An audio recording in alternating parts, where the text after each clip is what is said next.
सुबुद्धिं श्रद्धा सतां कुलजनं प्रभवश्च लज्जा तां तां नताश्म परिपालय देवी विश्वम्।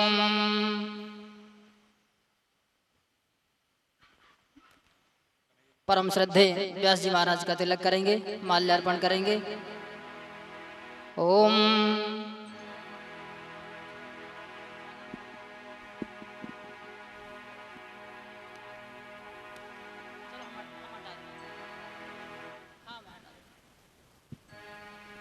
ओम नमोस्तनंताय सहस्रमूर्तये सहस्रपादाक्षशिरोर्बाहवे सहस्रनाम्ने पुरुषाय शाश्वते सहस्रकोटियुगधारणे नमः। कृष्णाय वासुदेवाय हरये परमात्मने प्रणतः क्लेशनाशाय गोविन्दाय नमो नमः।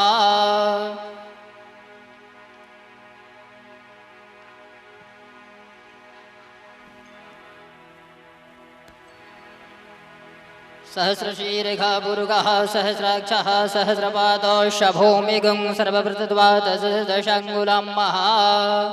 सर्वेभ्यो देवी देवताभ्यो नमः। तुलसी नमः। विष्णुप्रियाय नमः।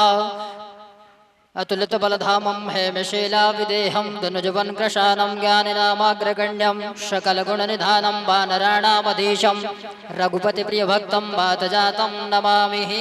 नमो ब्राह्मणदेवाय गौब्राह्मणहिताय च जगद्धिताय कृष्णाय गोविन्दाय नमो नमः।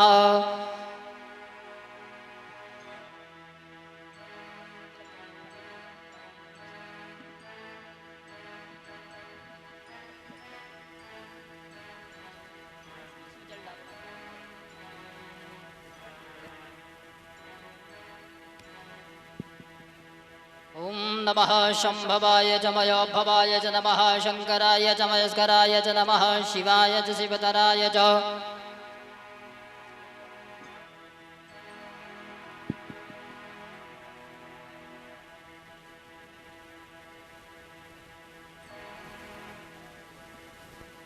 सभी अपने अपने स्थान पर खड़े हो जाएं। मीठी मीठी तालियों के साथ सभी लोग आरती में चलेंगे। उसके बाद पूज्य गुरुदेव जी महाराज के मुख से सुमधुर मंगलमयी श्रीमद् भागवत महापुराण की कथा में चलेंगे, प्रवेश करेंगे। प्रधान यजमान जी सबका तिलक करने के पश्चात आरती के लिए नीचे पधारें।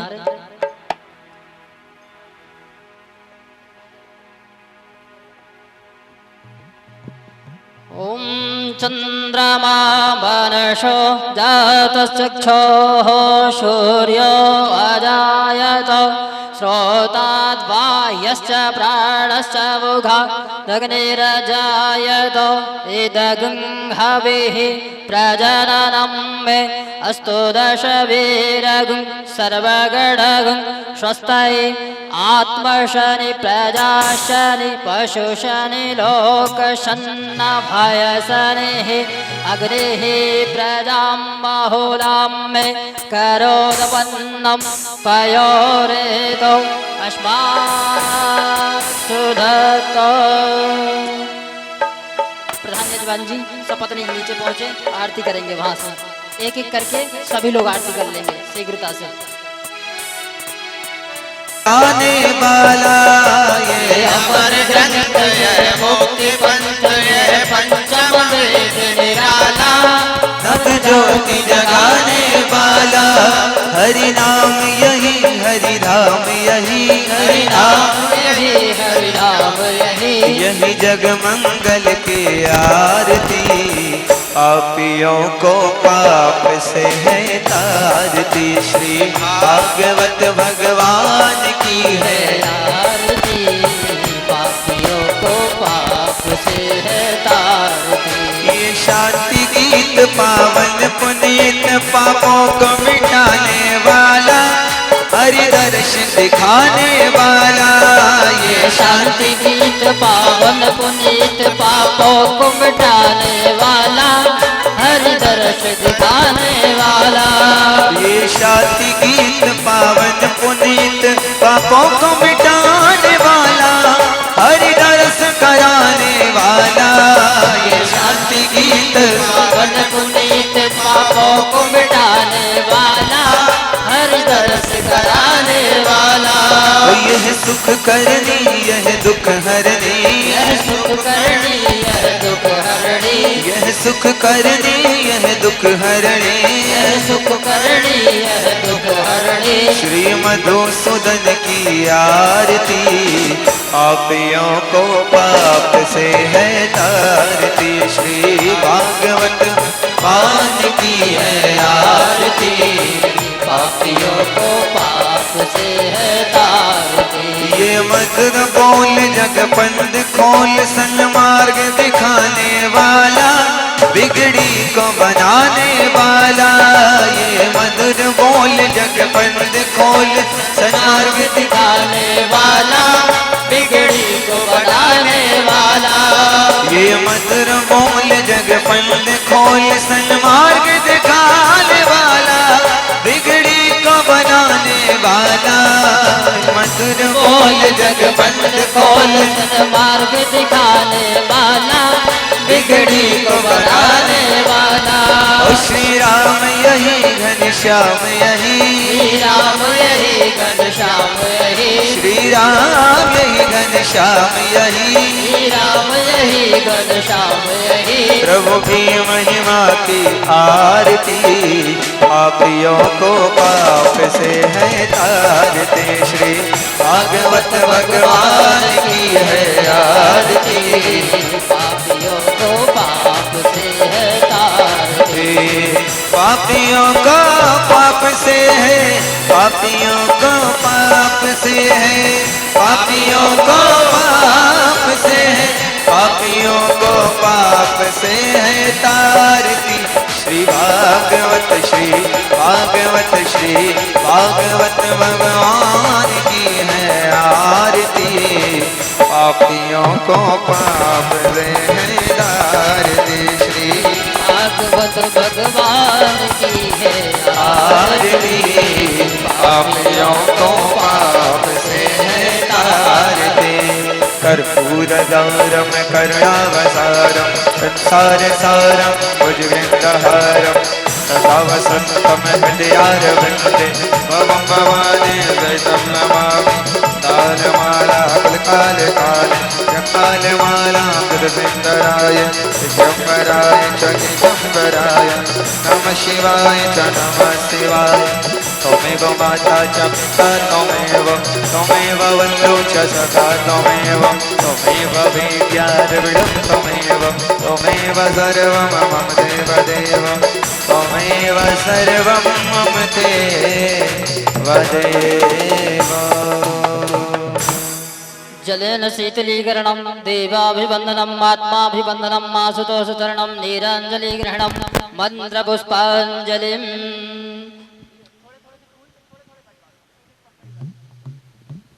ॐ जनेन नमयजन्त देवस्तानि धर्माणि प्रथमान्या सन्याते हराकं महिमानः सचन्द्र यत्र पूर्वे शाध्याः शान्तिदेवाः। राजाधिराजाय प्रशय्य सायने नमोपयं वै श्रवणाय कुर्महे। श्रवे कामान् कामकामाय मह्यं कामेश्वरो वै श्रवणो दधातु। कुबेराय वै श्रवणाय महाराजाय नमः। स्वस्ति साम्राज्यं भोज्यं स्वराज्यं वैराज्यम्।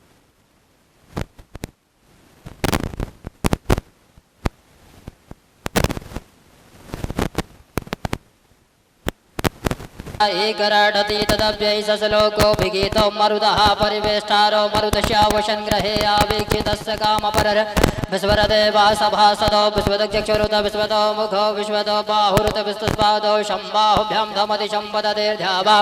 भूमि जनयन् देवैकः एकदन्ताय विद्महे वक्रतुण्डाय धीमहि तन्नो दन्तिः प्रचोदयात्। गणम्बिकायै च विद्महे करवसिद्ध्यै च धीमहि तन्नो गौरी प्रचोदयात्। महालक्ष्म्यै च विद्महे विष्णुपत्न्यै च धीमहि तन्नो लक्ष्मी प्रचोदयात्। नारायणाय विद्महे वासुदेवाय धीमहि तन्नो विष्णुः प्रचोदयात्। नन्दनन्दनाय विद्महे वासुदेवाय धीमहि तन्नो कृष्णः प्रचोदयात्।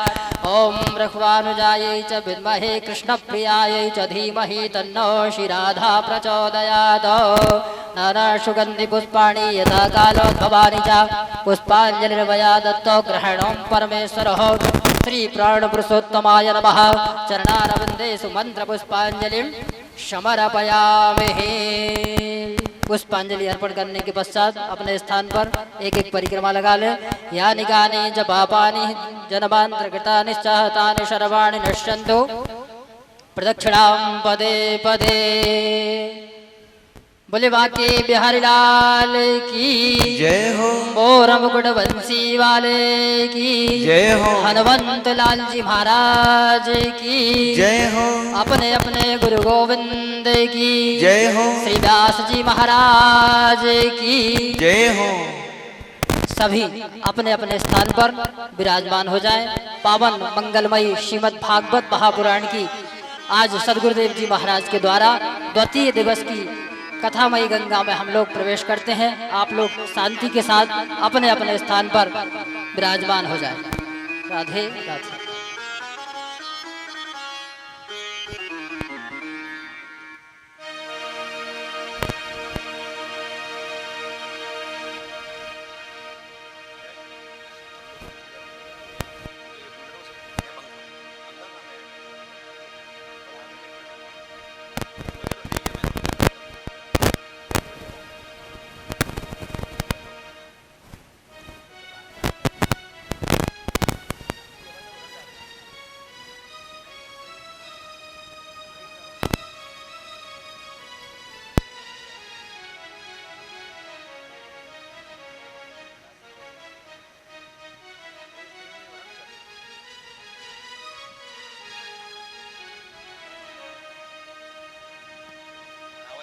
सभी अपने अपने स्थान पर बातचीतों को विराम देकर अपने अपने स्थान पर सभी विराजमान हो जाएं।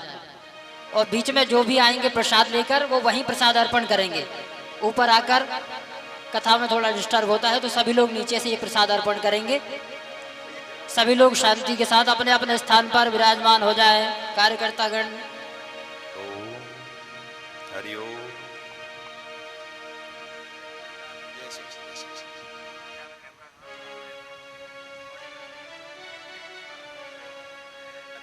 आज ठीक है।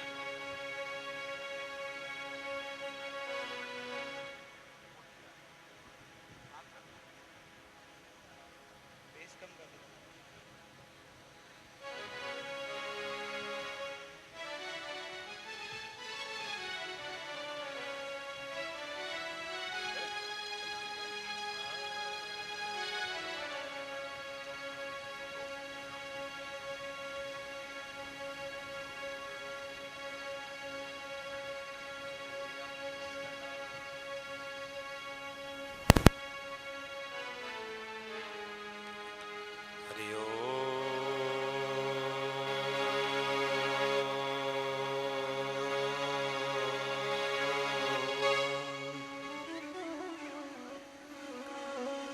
हरि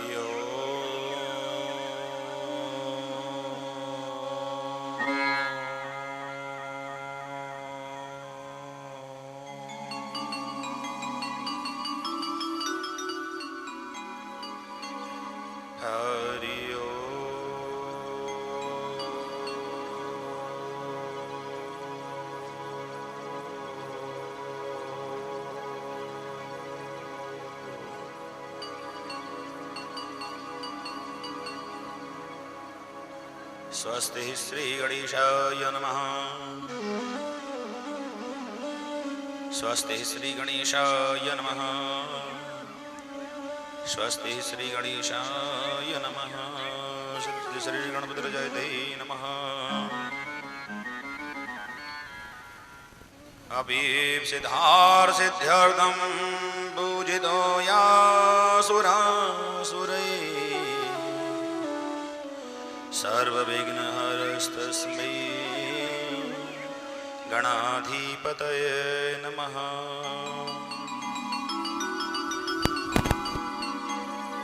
ॐ वैष्णवी शक्तिरनन्तवीर्या विश्वस्य बीजं परमासि माया सम्मोहितं देवी समस्तमेत त्वं वै प्रसन्ना विमुक्ति हेतु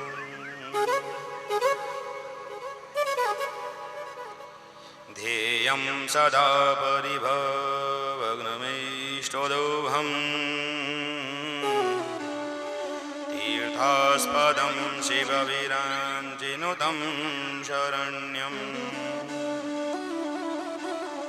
प्रत्यार्तिहं प्रणतपालभवाब्धिभूतम् वन्दे महापुरुषते चरणारविन्दम् त्यक्त्वा सुरसत्यजसुरप्सितिराजलक्ष्मी धर्मेष्ठ आर्यवचसा यद्गादरण्यम् मायामृगं दयितये सिद्धमन्वदाव वन्दे महापुरुषते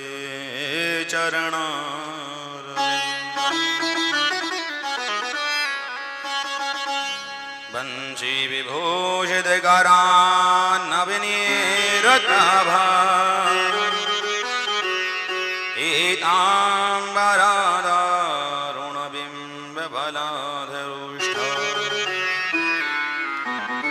पूर्णेन्दुसुन्दरमुखादरविन्दनेत्रम् कृष्णात् परं किमपि तत्त्वमहं न जाने नारायणं नमस्कृत्यं नरं चैव नरोत्तमम् देवीं सरस्वतीं व्यासं ततो जयमुदीरयेत् अज्ञानतिमिरान्धस्य ज्ञानाञ्जनशलाकया चक्षुरुन्मीलितं येन तस्मै श्रीगुरवे नमः।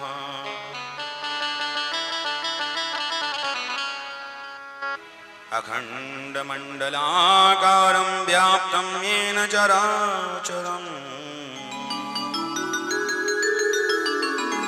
तत्पदं दर्शितं येन तस्मै श्रीगुरवे नमः। अतुलितबलधामं हेमशीलावदेहम् दनुजवनकृशानुं ज्ञानिनामाग्रगण्यम् सकलगुणनिधानं वानराणामधीशम्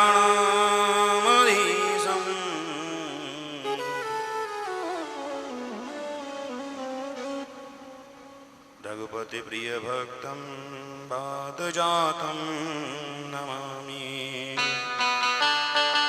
यत्र यत्र रघुनाथगाथा तत्र तत्र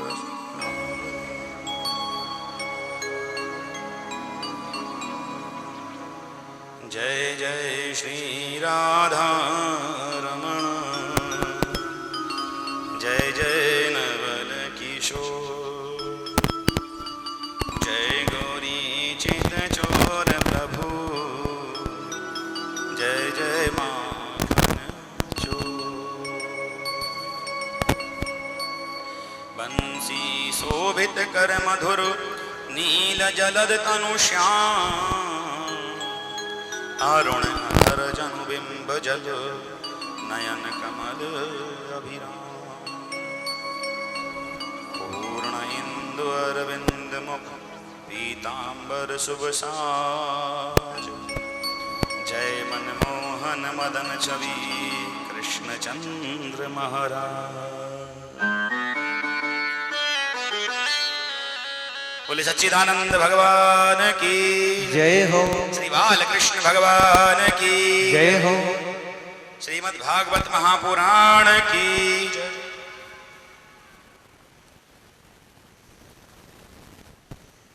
ओम नमो भगवते वासुदेवाय। परम मंगलमयी श्री बाल कृष्ण लाल की प्रतिमूर्ति श्रीमद् भागवत महापुराण और इस अनुष्ठान में पधारे हुए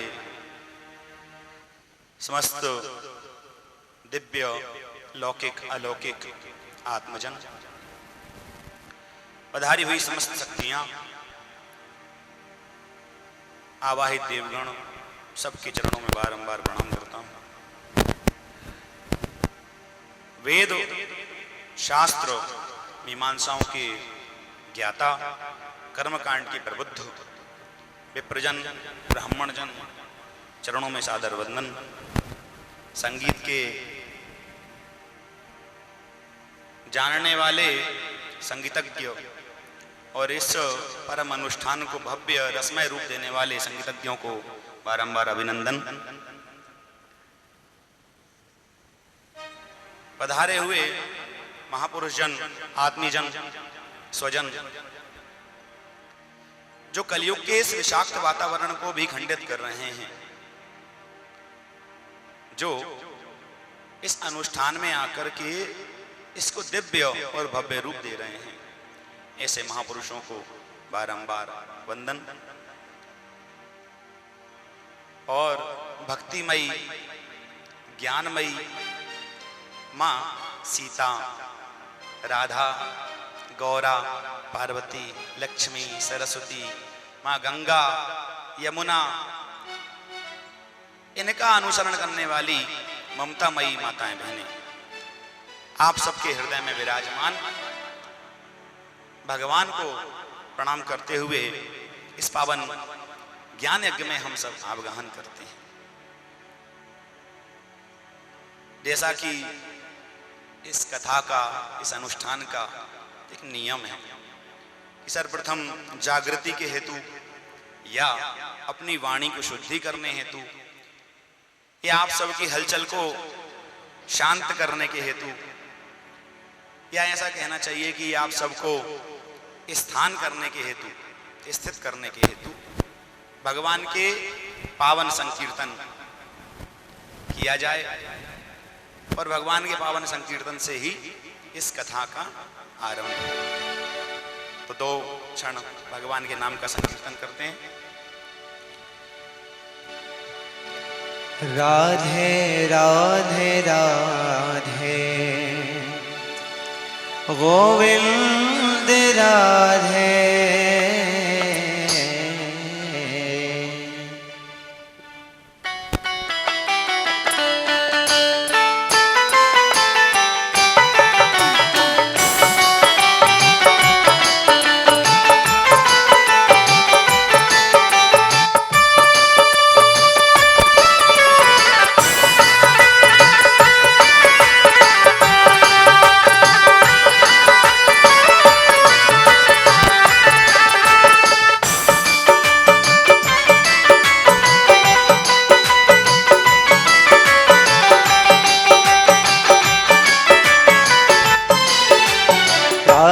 राधे राधे गोविंद राधे।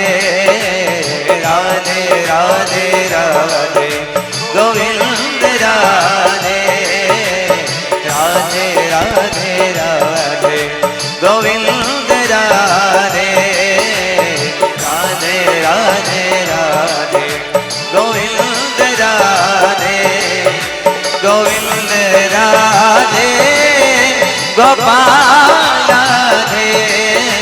गोविंद राधे गोपाल राधे। राधे राधे राधे गोविंद राधे। राधे राधे राधे गोविंद राधे। बड़े प्रेम से आप सब बोलिए, आपको ही बोलना है। व्यास जी तो जो बोलेंगे वो बोलेंगे, पर भजन और नाम संकीर्तन तो आपको ही करना है। राधे राधे राधे गोविंद राधे। राधे राधे बोलिए। राधे गोविंद राधे। राधे राधे राधे गोविंद राधे।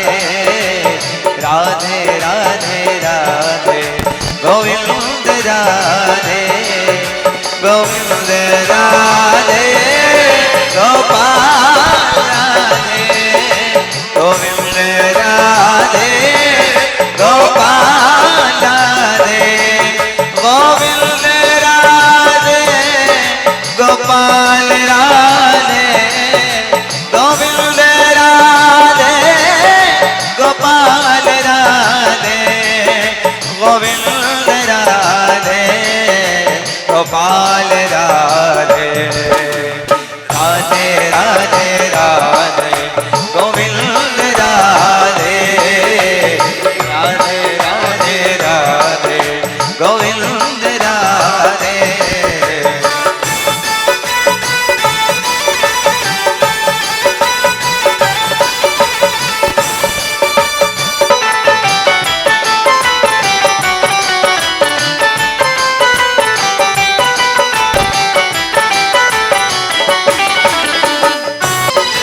गोविंद राधे गोपाल राधे गोविंद राधे गोपाल राधे गोविंद राधे गोपाल राधे गोविंद राधे गोपाल राधे गोविंद राधे गोपाल राधे ओ राधे राधे राधे गोविंद राधे राधे राधे राधे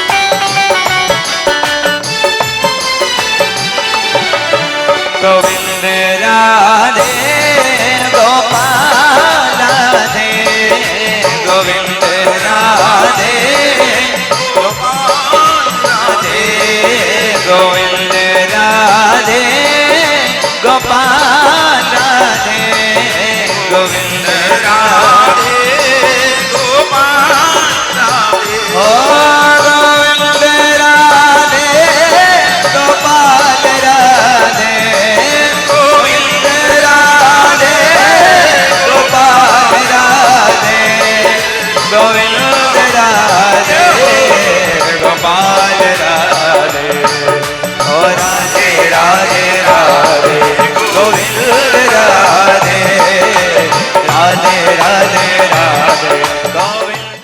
और उन चारों वेदों का सार जो निकाला तो वह क्या निकला? पंचम वेद श्रीमद् भागवत महापुराण। बहुत महिमा है श्रीमद् भागवत महापुराण। महिमा का यदि अपन केवल महात्मा की बात करते रहे तो सातों दिन मेरे ख्याल में केवल महात्मा ही निकल सकते हैं, इतनी महिमा है। और शायद वाणी तो बहुत छोटी है, हम वाणी से भगवान की महिमा का, भागवत का वर्णन कर ही नहीं सकते। कथा के साथ आज की बात लेके भी चल रहे हैं, क्योंकि भागवत कथाएं बारंबार हम सब सुनते हैं। लेकिन आज जो जीवन में कथा के साथ हमारे जीवन में घटित है वह क्या है? कई लोग हमसे प्रश्न करते हैं, महाराज जी आज तो हम आधुनिक युग में जी रहे हैं, आज के युग में समय की बहुत कमी है, आज कथा की आवश्यकता क्यों है? संपन्नता भी हो गई, पढ़ा लिखा भी हो गया मनुष्य, जीवन जीने की शैली भी सीख ली उसने, तो आज कथा की आवश्यकता क्यों है? मैं आपको बताता हूं कथा की आवश्यकता क्यों है। समाज को चाहिए क्रांति। आज प्रत्येक समाज, आप जहां भी जाएं, मानव समाज की मैं बात कर रहा हूं, कोई ब्राह्मण क्षत्रिय वर्ण शूद्र वर्ण की बात नहीं कर रहा मैं, मैं वर्ण की नहीं, मैं समाज माने मानव समाज की बात कर रहा हूं, मनुष्यों की बात कर रहा हूं। मनुष्यों को चाहिए क्रांति और हर एक प्राणी को चाहिए शांति। समाज में चाहिए क्रांति। क्रांति क्यों चाहिए? कि उद्धार हो, लोग आगे बढ़े, हमारा नाम हो, हमारा देश, हमारा प्रदेश, हमारा राष्ट्र आगे बढ़े, ये तो क्रांति हो गई। लेकिन मन को क्या चाहिए? मन को चाहिए शांति। इस सामाजिक क्रांति के लिए और अपने मन की शांति के लिए ही श्रीमद् भागवत महापुराण है। आज कथा की आवश्यकता इसीलिए भी है कि सद महापुरुषों से, सत्संग से, भागवत महापुराण के माध्यम से हमें सामाजिक क्रांति मिलती है और मन को शांति मिलती है। इसीलिए आज कथा की आवश्यकता है। आधुनिक युग में क्यों? आधुनिकता बहुत बढ़ गई है। विषय आएगा अभी थोड़ा सा कलयुग के विषय में, जब हम बताएंगे तो ये कलयुग क्या है, उसकी आधुनिक समय में उसकी बहुत आवश्यकता है। वेद व्यास जी ने भागवत महापुराण को रच करके हम सब पर बहुत बड़ी कृपा की। बारंबार उनके चरणों में हम प्रणाम करते हैं। अब नैमिषारण्य की पावन भूमि है, जैसा कि हम और आप यहां बैठे हुए हैं इस पावन प्रांगण में। शिव जी का बहुत सुंदर, बहुत दिव्य स्थान भी है। भगवान भोले बाबा भी इस कथा को कहते भी हैं और सुनते भी हैं। बहुत अच्छे वक्ता भी हैं और बहुत अच्छे श्रोता भी भगवान भोलेनाथ हैं। उनका पावन प्रांगण है ये। मैं नहीं कहूंगा कि उस पावन भूमि पर शौनक आदि 88,000 ऋषि श्री सूत जी के आगमन पर उनसे कथा श्रवण कर रहे हैं। कल की परिचर्चा में सूत जी ने महात्मा बतलाया तो शौनक जी बोले कि महाराज आपने इस बहुत सुंदर हमें महत्व इस कथा का बतलाया, तो अब हमारी चेष्टा, हमारी पिपासा, हमारी इच्छाएं और बढ़ गई है। आप हमें कथा सुनाइए, आप हमें श्रीमद् भागवत महापुराण की कथा सुनाइए।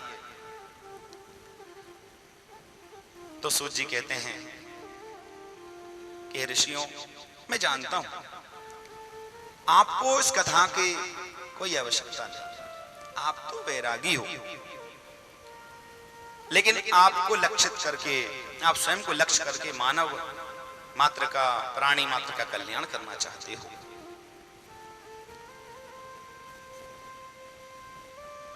तो मैं आपको इस पावन कथा सुनाता हूं। शौनक आदि ऋषि बोले कि इस कथा का उद्गम कैसे हुआ, कैसे आरंभ हुई ये कथा। तो सूत जी बोले कि ऋषियों, भगवान ब्रह्मा जी को विष्णु के द्वारा, भगवान नारायण के द्वारा यह कथा चतुश्लोकी दी गई। तो प्रश्न आया कि कैसे दी गई? हमने तो कभी नहीं सुना कि ब्रह्मा जी वेद पढ़ने गए, ब्रह्मा जी दीक्षा लेने गए। तो सूत जी कहते हैं कि नहीं, संकल्प मात्र से भगवान विष्णु ने ब्रह्मा जी को यह प्रदान की। ब्रह्मा जी के पुत्र हैं वशिष्ठ, वशिष्ठ जी के पुत्र हैं शक्ति, शक्ति के पुत्र हैं पाराशर, और पाराशर जी के पुत्र हैं भगवान व्यास। भगवान व्यास ने इस कथा की रचना की, श्रीमद् भागवत महापुराण की रचना की। कहा कि भगवान ऐसी क्या आवश्यकता पड़ी, ऐसा कौन सा विषय जागृत हुआ।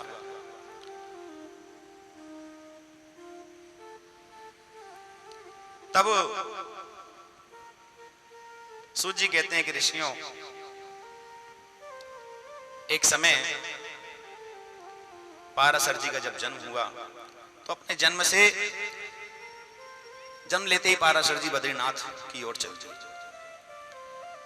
बद्री विशाल की तीर्थ में उन्होंने अपना आश्रम बनाया और यह मन में विचार किया कि आज आने वाला समय बहुत विषाक्त है। मानव अपने कर्म से, अपने कर्तव्यों से कहीं ना कहीं भटक जाएगा। तो मानव के कल्याण के लिए उन्होंने सर्वप्रथम वेद के भाग किए। फिर जब मन को संतोष नहीं हुआ, सोचा कि ये वेद तो बहुत कठिन है, बहुत कलिष्ठ है। वेद को समझना हमारे और आपकी बस की, सामान्य बस की बात नहीं है। सांगोपांग विधि से वेद पढ़े जाते हैं। एक बार एक जगह बहुत बड़ी चर्चा चलती रही कि वेद सब नहीं पढ़ सकते, वेद को नहीं पढ़ना चाहिए। हमने लिखा पढ़ा है कि कहीं वेद नहीं पढ़ना चाहिए। तो जिस व्यक्ति ने पढ़ा था वो उसके नीचे नहीं लिखा पढ़ा, लिखा था वेद पढ़ना मना है, ऐसा लिखा था। लेकिन उसके आगे लिखा था कि बिना स्नान या बिना शुचिता के। अब वो केवल एक बात पढ़ के आ गया कि वेद पढ़ना मना है, और उसने समाज में आकर के फैला दी। अब वेद पढ़ना मना है, हर आदमी इसका है वेद पढ़ना मना, मैंने पढ़ा है वेद पढ़ना मना। एक समझदार संत आए, महाराज वेद पढ़ना मना है, उसके आगे पढ़ा था, नहीं पढ़ा तुमने? नहीं, उसके आगे नहीं पढ़ा।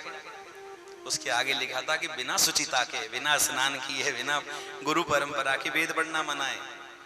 क्यों? उसका कारण है। जैसे मैं उदाहरण दूं आपको एक, कि मान लीजिए समुद्र है, समुद्र तो जल से भरा हुआ है, ऐसे ही वेद ज्ञान से भरे, ऋचाओं से भरे। समुद्र जल से भरा हुआ है, लेकिन आपसे कहें कि बहुत प्यास लग रही है, एक लोटा समुद्र का पानी लेके पी लो, पी सकते हो? एक घूंट नहीं पी सकते, उतरेगा ही नहीं कंठ के नीचे इतना। ऐसे ही है वेद। लेकिन वही समुद्र का जल वाष्पीकरण होकर के बादलों में जाता है, और वही मीठा जल होकर के बरस जाता है, तो हम नदियों के माध्यम से, जलकूप के माध्यम से पीते हैं। अब ये क्या है? सूर्य भगवान वाष्पीकरण करते हैं, ये हैं गुरु, और बादल है सांगोपांग विधि, जहां पर उसको स्थान दिया जाए, उस जल को। उस सांगोपांग विधि से जब विधि क्या हुई? वाष्पीकरण। गुरु के द्वारा वाष्पीकृत किया गया जल उसी समुद्र से, जिसका हम एक घूंट नहीं पी सकते थे, और दिन भर पिएंगे उस पानी को। कैसे? क्योंकि वो परंपरागत हमें दिया गया। वेद पढ़ना इसीलिए कठिन है क्योंकि आज पढ़ाने वालों की भी कमी हो गई है, सही दिशा दिखाने वालों की भी कमी हो गई है, स्वाध्याय बंद हो गया है। ब्राह्मण, मैं ब्राह्मणों की निंदा नहीं कर सकता, स्वयं भी ब्राह्मणों और ब्राह्मणों के घर में बैठा हूं, लेकिन सत्य बोलने से भी नहीं चूकता, क्योंकि हमारे यहां ऐसा कहते हैं, बुंदेलखंडी खाने में चूक जाए, बोलने में ना चूके। तो कहीं ना कहीं ब्राह्मणों ने अपनी कर्तव्य मार्ग छोड़ दिए हैं, कर्म मार्ग छोड़ दिए हैं, गायत्री छोड़ दी, संध्या छोड़ दी, शिखा छोड़ दी, तिलक छोड़ दिया, और भटक गए, और जिसका दुष्परिणाम ब्राह्मण को नहीं है, संपूर्ण समाज को है। क्यों? क्योंकि ब्राह्मण आदर्श है, जिसके हाथ में ध्वजा होती है, जो लीडर होता है, यदि वही गलत मार्ग पर चल जाए तो पूरा समाज भटक जाता है। बहुत विचार करना होगा इस विषय पर भी। वेद पढ़ने की बात आती है तो वेद आसान नहीं है, सरल नहीं है। वेद व्यास जी ने उसका वर्गीकरण कर दिया, ऋग्वेद से साम, अथर्ववेद, सामवेद, यजुर्वेद, 4 वेद हो गए। लेकिन व्यास जी को संतुष्टि नहीं हुई कि यह कठिन होगा, मनुष्य नहीं समझ पाएंगे। फिर पुराणों की रचना करी, 17 पुराण लिख दिए वेद व्यास जी ने। 18 पुराण है ना, ये 18वां पुराण है। इसके पूर्व में 17 पुराण लिखे, जिनमें विष्णु पुराण बहुत श्रेष्ठ है, लेकिन तब भी संतुष्टि नहीं हुई। जब संतुष्टि नहीं होती, संतोष नहीं होता हमारे मन में, तो कैसा लगता है? आपने कभी भास किया है, अनुभव किया है? आपको फील होगा कि जब मन संतुष्ट नहीं हो, मन खुश नहीं हो, तो कैसा लगता है कि आज ये काम पूरा नहीं हुआ, आज ये नहीं हो सकता, इस काम को कैसे पूर्ण करेंगे। अब वेद व्यास जी की तो प्रण ही यही था कि मैं मानव जगत का कल्याण करूं, उसे रास्ते से भटकने से बचाऊं। बहुत असंतोष की भावना से वेद व्यास जी बैठे हुए थे अपने आश्रम में,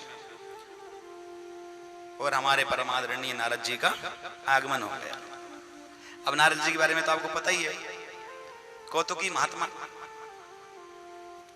नारद जी ने वेद व्यास जी से पूछा कि क्या बात है व्यास जी, आप बड़े दुखी लग रहे हो, बहुत चिंतित हो, क्या बात हो गई, आप क्यों दुखी होते हो? वेद व्यास जी ने कहा कि मैंने वेदों को सरल किया, पुराणों की रचना की, किंतु मेरे मन में असंतुष्टि है, संतोष नहीं हुआ, चित्त को चैन नहीं पड़ रहा है, क्या करूं? नारद जी ने कहा कि बुरा मत मानना, आपने 17 पुराण की रचना करी, लेकिन उन पुराणों में कहीं ना कहीं आपने विचार तो किया, बलि विधान आदि के लिख दिए, तो जो एक समय मांस भक्षण करते थे अब दोनों टाइम काटने लगे, दुष्ट। हो गई गलती। आपने तो ये सोचा कि भाई 365 दिन नहीं खाएगा, एक दिन चलो 10वें दिन इसको बलिदान करवा देते हैं, उसका तो उल्टा ले गया ये मनुष्य। इसने सोच तो ये प्रमाण कर दिया कि वेद व्यास ने तो पुराण में लिख दिया है। दुखित हो गए। नारद जी ने कहा कि एक बात और सुनो आप, कि एक बहुत सुंदर सरोवर है, बड़े सुंदर उसमें कमल खिल रहे हैं, उसमें बहुत सुंदर दिखने में है। मैंने सोचा कि स्नान कर लूं, वस्त्र उतारे, स्नान करने के लिए गए, और जैसे ही पैर रखा तो घुटने तक कीचड़ भरा। दिखने में तो बहुत सुंदर था, लेकिन घुटे घुटे कीचड़ में फंस गया। तो महाराज ऐसा है व्यास जी कि जो राजहंस है ना, ये उस सरोवर में नहीं जाते। हंस मोती चुगता है, कहते हैं कि हंसन चूगे मोती या लंघन मर जाएगा, या तो वो भूखा मर जाएगा और नहीं तो खाएगा तो मोती खाएगा। तो ये जो राम और कृष्ण के परम भक्त हैं ना, ये तो केवल शुद्ध परमात्मा की लीलाओं का, उसके ही भूखे हैं, इनको तो लीलाएं चाहिए। मैं आपको बताऊं, आज कथा चल रही है, अध्यात्म की कथा चल रही है, 3 दिन तक अध्यात्म ही चलेगा। कड़वी दवाई खाओगे, लेकिन जब तक आपको रस भी नहीं आएगा तब तक, कब तक? चौथे दिन के आपको भी रस उसी में आएगा। मैं देखूंगा सब खड़े होकर नृत्य अपने आप करोगे सब। कारण है कि ये जो आप परमहंस हैं, भक्त भगवान कृष्ण के, भगवान राम के जो भक्त हैं, वो परमहंस हैं, और परमहंस केवल मोती चूगते हैं, उन्हें तो मोती ही चाहिए। तो महाराज वेद व्यास जी, आपने इतनी पुराणों की रचना तो की, किंतु क्या नहीं किया? आपने लीलामृत नहीं लिखा, भगवान कृष्ण के पावन चरित्र को लिखिए। वेद व्यास जी कहते हैं, भैया आयु हो गई, तुम बूढ़े हो गए, लिख लिख के इतने ग्रंथ लिख दिए, अब शरीर भी काम नहीं करता, क्षमता भी काम नहीं करती। तो नारद जी ने कहा कि गुरु कृपा से सब कुछ संभव है, आप पर गुरु कृपा है, आप गुरु का अनुसरण करो, संतों की वाणी को लिखो, संतों के साथ हो लग जाओ। क्यों? संतन के संग लाग रे, वो तेरी अच्छी बनेगी, अच्छी बनेगी तेरी, बिगड़ी बनेगी। संत संतन के संग लाग रे तेरी अच्छी बनेगी। संतन के संग लाग रे तेरी अच्छी बनेगी। अच्छी बनेगी तेरी बिगड़ी बनेगी। अच्छी बनेगी तेरी बिगड़ी बनेगी। संतन के संग लाग रे तेरी अच्छी बनेगी। संतन के संग लाग रे तेरी अच्छी बनेगी।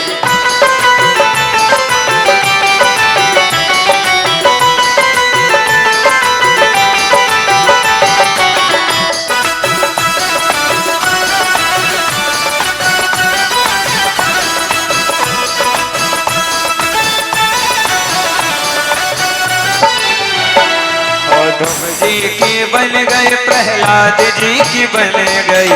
ध्रुव जी की बन गई प्रहलाद जी की बन गई। ध्रुव जी की बन गई प्रहलाद जी की बन गई। ध्रुव जी की बन गई प्रहलाद जी की बन गई।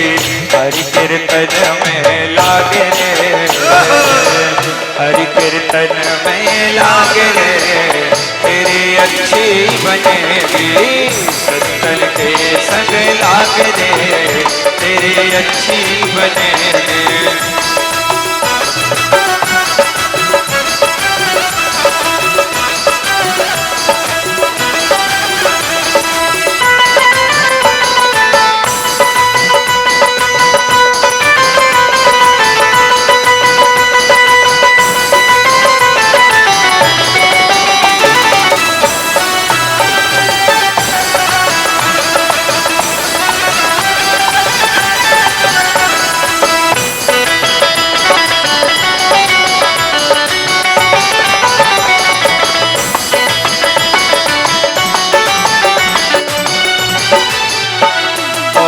कागा से तो है हंस बनावे। कागा से तो है हंस बनावे। कागा से तो है हंस बनावे। कागा से तो है हंस बनावे। पिट जाए दिल के दाग रे पिट जाए दिल के दाग रे तेरी अच्छी बनेगी। संतन के संग लाग रे तेरी अच्छी बनेगी। अच्छी बनेगी तेरी बिगड़ी बनेगी। अच्छी बनेगी तेरी बिगड़ी बनेगी। संतन रो बड़े भाग रे तेरी अच्छी बनेगी। तेरी रो बड़े भाग रे तेरी अच्छी बनेगी।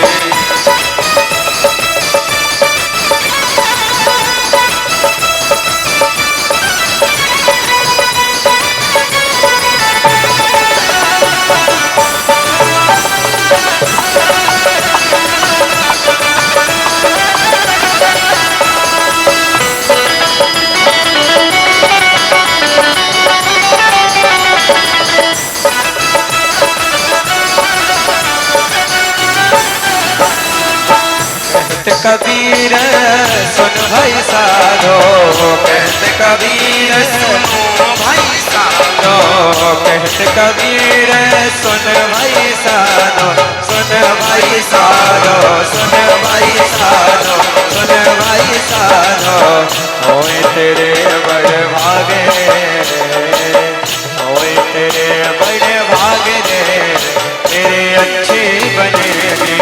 संतन के संग लाग रे तेरी अच्छी बनेगी। अच्छी बनेगी तेरी बिगड़ी बनेगी। अच्छी बनेगी तेरी बिगड़ी बनेगी। संतन के संग लाग रे तेरी अच्छी बनेगी। संतन के संग लाग रे तेरी अच्छी बनेगी।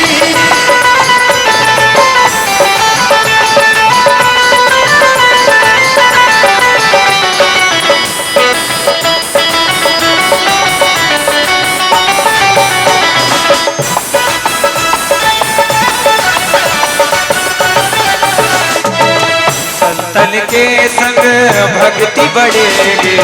संतन के संग भक्ति बढ़ेगी। भक्ति बढ़ेगी, भक्ति बढ़ेगी, भक्ति बढ़ेगी, भक्ति बढ़ेगी, संतन के भक्ति बढ़ेगी, संतन के संग भक्ति बढ़ेगी। राम चरण अनुराग रे, राम चरण अनुराग रे, तेरे अच्छे बनेगी। ओ राम चरण अनुराग रे, तेरी अच्छी बनेगी। संग लाग रे, तेरी अच्छी बनेगी, संतन के संग लाग रे, तेरी अच्छी बनेगी, संतन के संग लाग रे, तेरी अच्छी बनेगी, तेरी अच्छी बनेगी। बोली सच्चिदानंद भगवान की जय हो, श्री बाल कृष्ण भगवान की जय हो, श्रीमद् भागवत महापुराण की जय हो। प्रेम से बोलो जय श्री कृष्ण।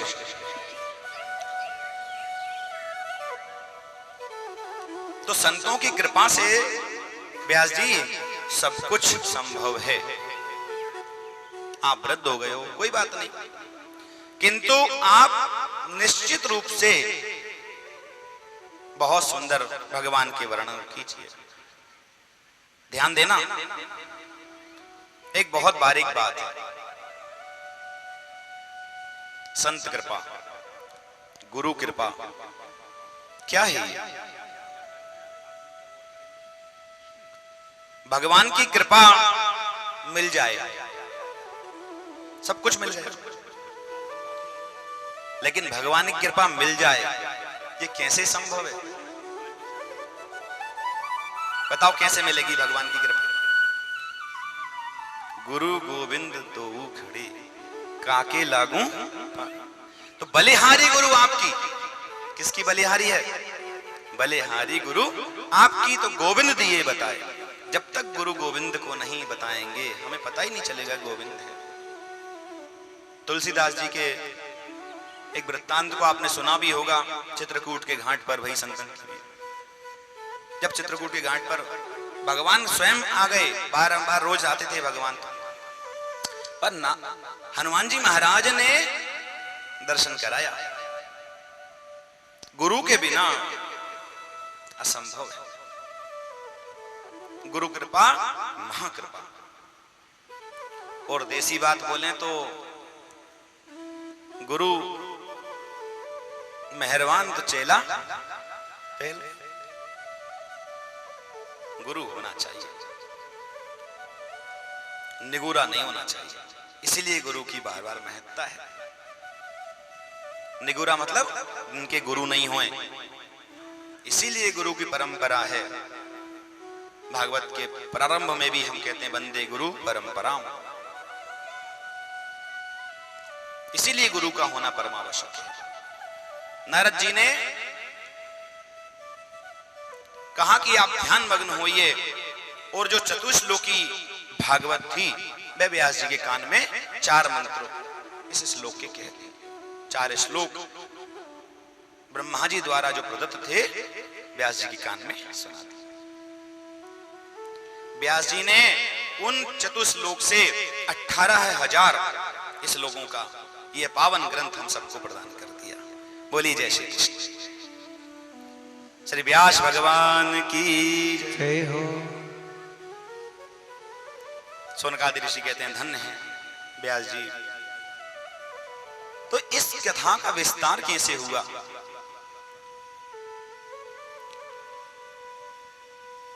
सूत जी कहते हैं कि ऋषियों, यह कथा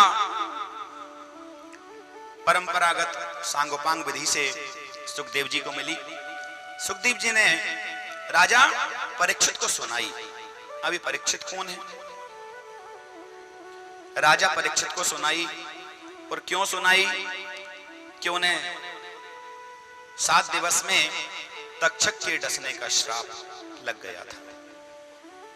मृत्यु के भय से वह भयभीत थे, और भागवत महापुराण को सुनकर के परीक्षित का मोक्ष हो गया।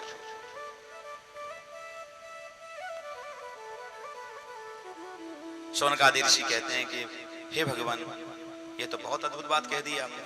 हमने तो सुखदेव जी के बारे में ये सुना है कि सुखदेव जी जो हैं वो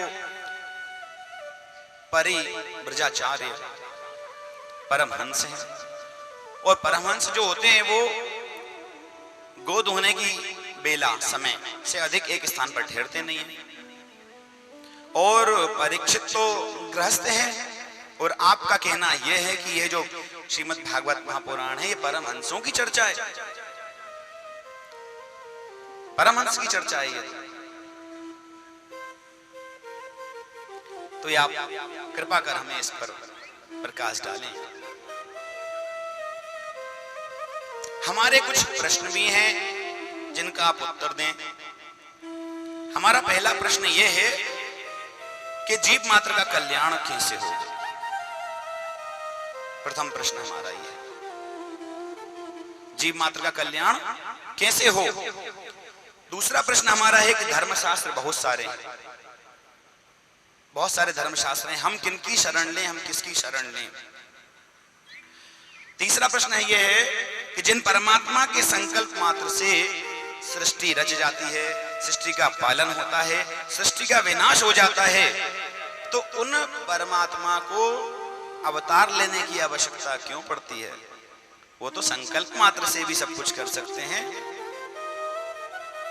तो चाहे तो भ्रुकुटी वो खुश होते हैं। देखो मैं आपको एक बात बताऊं, भगवान जब प्रसन्न होते हैं ना तो रचना करते हैं, नहीं नहीं दुनिया बनाने वाले क्या तेरे मन में समाई और कैसी ये दुनिया बनाई। वो काहे को ये दुनिया बनाई, प्रश्न है, क्यों बनाई, क्यों बनाई। क्योंकि सृष्टि में ऐसी ऐसी व्यवस्थाएं बनाई। मैं आपको एक बात बताऊं, ये जो पत्ते का रंग है ना, ये आप रंग दो, आप अपने रंगों से रंगो, लेकिन इस पत्ते का रंग नहीं रंग सकते आप। इसके समकक्ष हो जाएगा कुछ नहीं, बिल्कुल आसपास आप पहुंच जाओगे, लेकिन बिल्कुल ऐसा नहीं रंग सकते, क्योंकि ये उसकी रचना है। कभी आप किसी एक पक्षी को देखना, मैं तो अभी एक बहुत अद्भुत पक्षी देखा, उसमें 7 अलग अलग रंग थे। ये जो टीवी के और डिस्कवरी आदि के माध्यम से आप देखते हो, ऐसे ऐसे पक्षी, अरे इतने छोटे छोटे कीड़े मकोड़े में इतने सुंदर सुंदर रंग, क्या परमात्मा की रचना है। और उस परमात्मा की सबसे श्रेष्ठ रचना है मनुष्य, मानव। आहा, एक दिन एक हंसी खुशी चल रही थी, एक बात वार्ता चल रही थी कि महाराज ये कान बनाए, कान के ऊपर ये क्यों लगा दिया। अरे कान में तो अंदर होते हैं, गड्ढे तो अंदर होते हैं, रंध्र तो अंदर है, ये कान के ऊपर ये क्यों लगाया हुआ है, ये जो ये नहीं लगाते तो। हमने उससे कहा भैया भगवान को मालूम था आदमी चश्मा लगाएगा, कहां टांगता, नहीं होते तो। एक हंसी वार्ता थी। और अब तो मास्क भी तो बेचारे इनकी। और वास्तविकता ये है कि ये इसलिए बनाए हैं, कभी आप किसी विज्ञान में जाकर के, मानव विज्ञान में जाकर आप पढ़ोगे ना, मेरे ख्याल में 12th की बायोलॉजी में भी दिया है, ये जो कान है ये बैलेंस करते हैं। ये कान के ऊपर जो हमारी रचना है ना, ये बैलेंस करते हैं, संतुलन करते हैं शरीर का। जिसका एक अगर कट जाए ना तो मानसिक रोगी हो जाता है। बहुत बड़ी उस परमात्मा ने ऐसी ऐसी रचना, देखो आप, सबसे ऊपर बुद्धि बनाई कि विचार करो, फिर आंख बनाई, फिर नाक बनाई, फिर मुंह बनाया कि कोई चीज आपके हाथ में आए तो सीधे नहीं गटक जाओ। पहले बुद्धि सोचो, हाँ योग्य है कि नहीं, फिर आंखों से देखो, हाँ इसमें कोई कीड़ा मकोड़ा ये वो इत्यादि, और दूसरी बात फिर गंध लो, सड़ तो नहीं गए, फिर पीने लगे। उस परमात्मा की रचना तो अद्भुत है, अद्भुत। उस मालिक ने ऐसी रचना, दुनिया बनाने वाले ने ऐसी दुनिया बनाई है। जब वो ऐसी दुनिया संकल्प मात्र से बना सकता है तो महाराज फिर अवतार लेने की आवश्यकता क्यों पड़ती है उनको। हमारा तीसरा। चौथा प्रश्न हमारा महाराज ये है कि यदि अवतार भी हैं तो कितने, राम कृष्ण मत्स्य बराह, इतने सारे अवतार क्यों लिए। किसी एक अवतार से भी तो काम चल जाता, एक बार आ जाते, करते रहते कल्याण। ये हमारा चौथा प्रश्न। हमारा पांचवा प्रश्न यह है कि भगवान ने अवतार लेकर के क्या किया। और हमारा छठवां प्रश्न यह है कि भगवान जब धराधाम को छोड़ करके जाते हैं तो ये धर्म कहां चला जाता है? क्यों? क्योंकि धर्म के लिए ही तो भगवान का अवतार होता है। यदा यदा ही धर्मस्य ग्लानिर्भवति भारत, भगवान कहते हैं ना महाभारत में, क्या कहते हैं भगवत गीता में, कि जैसे जैसे जब जब धर्म की हानि होगी तो मैं धराधर्म पर आऊंगा और अधर्म का नाश करूंगा। तो महाराज ये बताइए, जब भगवान धराधाम को छोड़कर चले जाते हैं तो फिर धर्म किनकी शरण में, कहां धर्म चला जाता है? फिर धर्म होता है कि नहीं होता? फिर तो अधर्म अधर्म हो जाता होगा भगवान के जाने। सूत जी गदगद सजल हो गए, उनकी नेत्रों से अश्रुधारा प्रवाहित हो गई। वाह, कितने सुंदर आपने मानव के कल्याण के लिए इतने सुंदर प्रश्न किए। तो सबसे पहले मैं अपने गुरु जी का ध्यान कर लूं। अभी मैंने बताया था गुरु के बिना तो संभव नहीं। अब सूत जी के गुरु जी कौन है? श्री सुखदेव जी। तो सुखदेव जी का ध्यान करते हैं। ओम गुरुर्ब्रह्मा गुरुर्विष्णु गुरुर्देवो महेश्वरा गुरुर्साक्षात्